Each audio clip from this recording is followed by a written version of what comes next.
Are you refusing to accept my present? How rude are you? My mother-in-law pushes a filthy package toward me. The bag is strangely heavy. You're being too kind. I turn her down softly. As usual, she forces in a harsh voice. I want you to have it. Are you still saying no to me? It's not that I don't want it, but you are ungrateful to refuse someone's kindness. My son picked the wrong woman for a wife. I've done so much for you, and you just dismiss me like I'm a nuisance. Are you going to pretend that I've never done you any favors? You haven't done anything to make me feel indebted to you. I said it in my mind, but I could never say it out loud. She hates me and looks down on me. She's furious and shoves the package into my chest. Whatever, just take it. She intently looks at me and signals me to open it. When I reluctantly obey. No! My name is Lucy. I live with my husband in an apartment near his parents, and I'm pregnant for the first time. We're expecting a baby girl and have decided to name her Martha. Today, my sister-in-law, Jessica, is over at my house. Sorry for coming on such short notice. Thanks to you, my move went smoothly. I'm glad you came. You've been through a lot. I served coffee to her and juice to my nephew, Keith. She just filed for divorce from her husband and moved into an apartment near my in-laws' house. It's close to my house too. She's friendly and easy to talk to, so I like hanging out with her. When my baby is born, she'll be able to play with my nephew often. He's a quiet boy and always hides behind his mom. When my eyes meet his, he smiles shyly and asks, Aunt Lucy, can I touch your belly? Of course you can. He's still timid, but he must be curious about my big belly and becomes chattier than normal. He gently strokes my belly and whispers into my ear, Your baby is a girl, isn't it? Yes, but how do you know that? I just found out the gender not long ago and haven't told anyone yet. While Keith is in the bathroom, I mentioned Jessica about it. About the gender of my baby. Oh, you found out the sex? What is it? It seems that she didn't know from her reaction. It's a girl. I'm thinking of naming her Martha. Keith just guessed the sex of my baby right. He's amazing. She looks a little astounded, then chuckles. He seems to be able to guess things like that. He can see a little into the future or something. It's like he has some mysterious power. I see. That's amazing. But it seems he can only vaguely see things. He hasn't guessed the lottery numbers right. Too bad. I smile, watching her laughing at her own joke. Keith has a mysterious air around him, so I'm able to accept her story without any resistance. Contrary to my good relationship with my sister-in-law, my mother-in-law, Joanne, never liked me. What's she giving me this time? I've been telling her I don't want anything. I sigh at the side of the bag in front of the door. She's been harassing me by giving me unwanted presents. It's not obvious harassment, but she gives me food that's borderline spoiled, or disheveled clothes that no one would want to wear. Unwanted things that are clear no one would be happy to receive. It's tricky as she could justify that it was in her best interest. It's a way of doing things that neither my father-in-law nor my husband Matt noticed. "Joanne, you're being too kind," I refused softly, but she retorted in a harsh voice, "I want you to have it. How can you say no to that?" "I'm not saying no, but you are ungrateful to refuse someone's kindness. You haven't done anything to make me feel indebted to you." She's furious and shoves the package into my chest. I once discussed this with Matt, but he's been spoiled by her and doesn't even expect a thing. "She doesn't have any bad intentions." He shrugs it off. It's frustrating that he makes it sound like it's my fault for not being grateful. Recently, she escalated, and I received a bag with soil and worms in it. "How rude! They say it's good soil for your health, so I went out of my way to get it from my neighbor's garden." Satisfied to see me freaked out, she couldn't contain her laughter. As she was leaving, she told me to get rid of my nasty bag as soon as possible. This isn't the only harassment. On weekends, she comes over under the guise of helping a pregnant daughter-in-law and stays all day. "Matt, is she doing her chores? It looks dirty over there." I'm skeptical if she's making a comfortable home for a hardworking man like you. She sighs dramatically at me. "Oh no, Matt doesn't like this. You eat the fried chicken I got for you. There's French fries too. You love fried food, don't you?" "Thanks, Mom. You know me well." She has always been negative about my cooking, which is mainly vegetable-based. Even so, she eats 3 meals I serve and leaves a lot of fried food that Matt likes. If she's going to criticize my food, why does she eat them? Matt's getting fatter thanks to her all food. Of course, she has never helped me with housework. Rather, she emphasizes that pregnancy is not an illness, and even forbids Matt to help me. "I'd like you to at least clean the bathroom for me." "Pregnancy is not an illness, is it? That's what my mom says. You can do it once you're not sick." He's been influenced by her, so it's very troublesome. I've been fed up with my life, but one day, I noticed that Joanne hasn't been bothering me with unwanted gifts and stopped coming over. It's since Jessica and Keith moved closer. I asked Jessica what's been going on. She gives me a troubled look and sighs. Keith's been doing mischief at in-laws frequently and making Joanne crazy. He poured ketchup all over the clothes my mom had put together and knocked over a container full of food.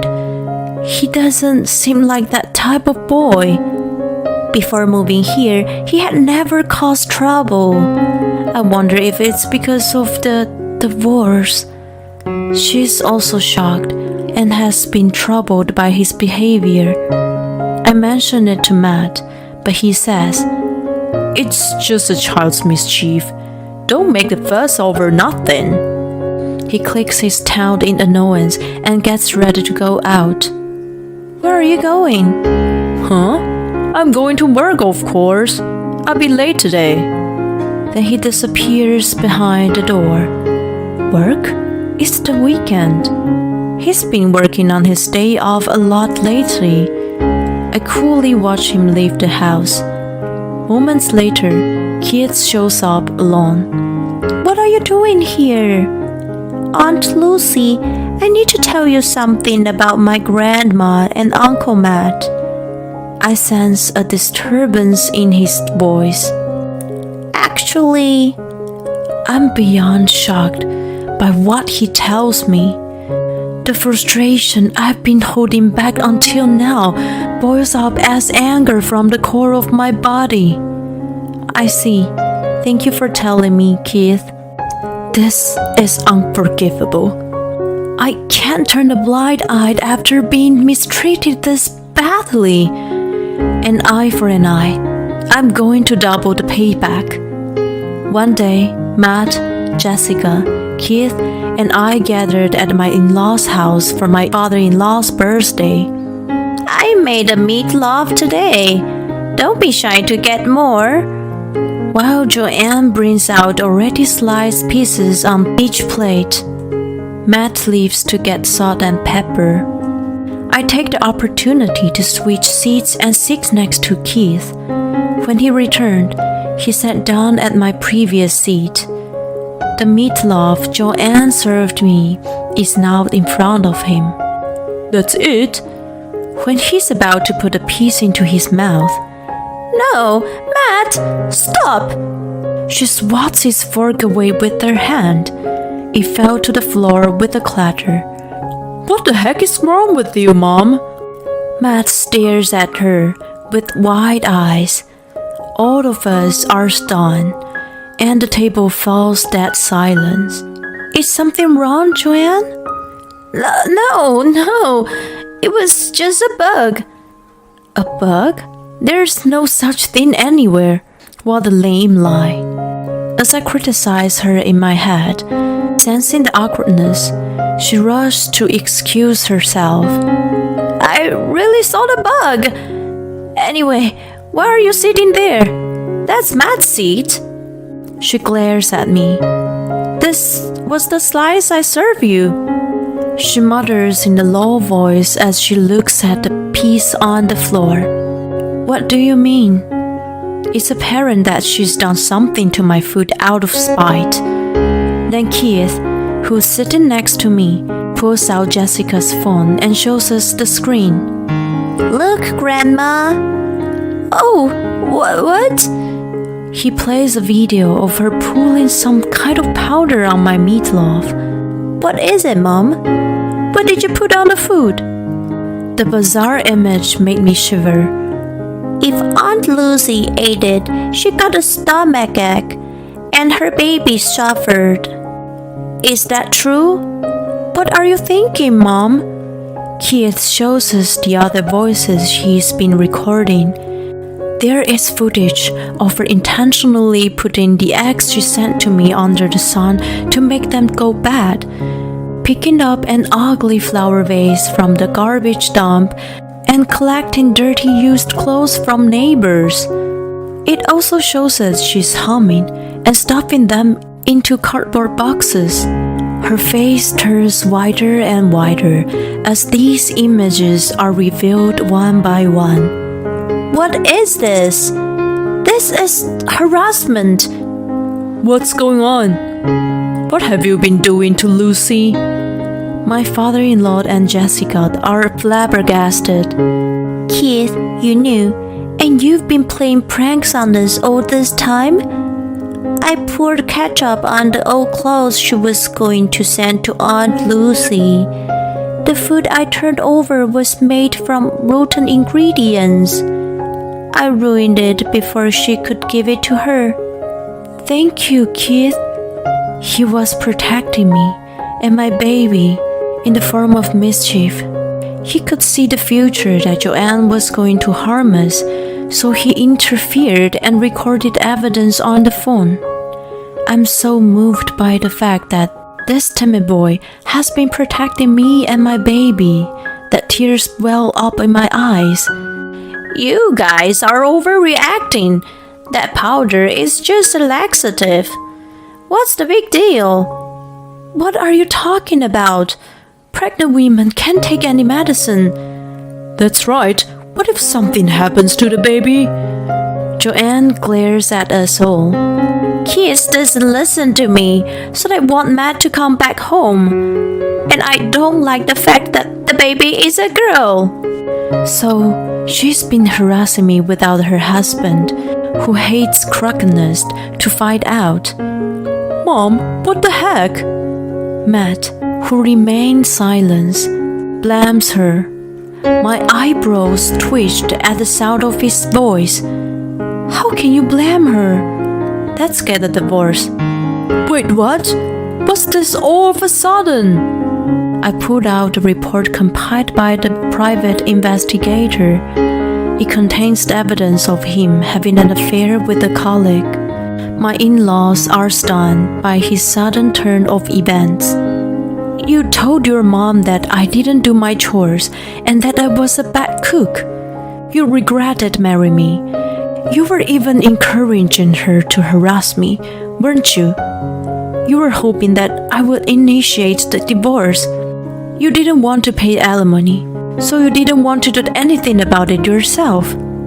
You took advantage of your mom. You're the one who started it all. No, what are you talking about? I'm just... No excuse. I have proof here. I'll give you the divorce you want, but you're going to pay alimony. When I finished scolding him, he shrinks into his chair. When Keith came over alone the other day, he told me about Joanne's harassment and Matt's affair. I guess he could see the future. Since then, I had been gathering evidence and decided to expose it when we all gathered like this. I'm so sorry, Lucy. I've been fed up with my mom's favorism toward Matt.